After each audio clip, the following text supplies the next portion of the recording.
Hi there, this is John Barton from JB Cases.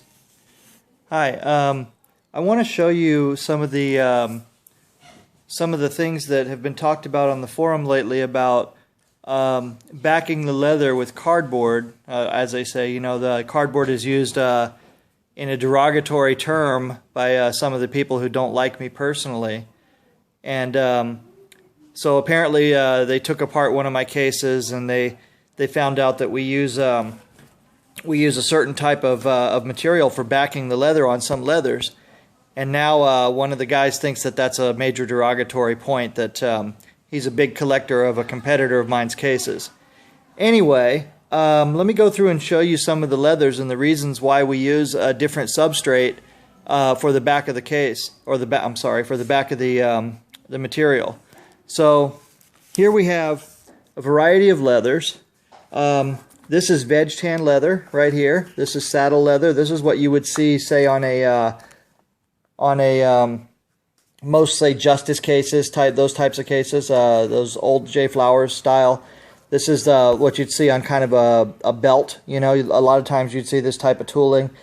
It's called tooling leather. It's called saddle leather. The most common trade name is vegetable tan leather or veg tan, although there are many kinds of veg tan leather. Tooling leather would be the best description for this, and because of the fact that it's made in such a way that it easily accepts the tooling, as you can see here. So it will accept these impressions or carvings, as you can see. So if there was carvings, it would accept that, and then those will stay permanently and embedded into the leather.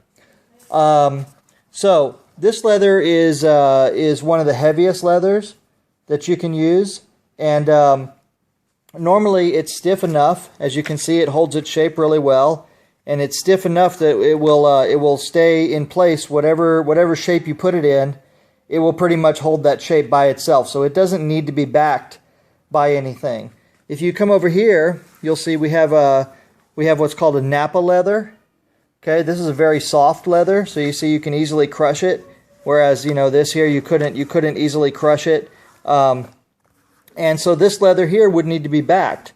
Here's an example right here where what we've done on the back is we've used a high-grade fiber board, okay, to back it, and then we just wrap the leather around that, and that'll make the shape for the pocket. So that way we can get pocket shapes that look like this with any kind of leather.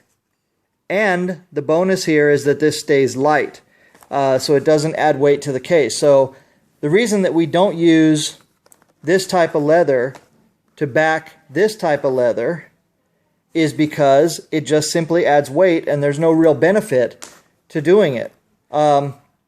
This material here is especially made for the industry.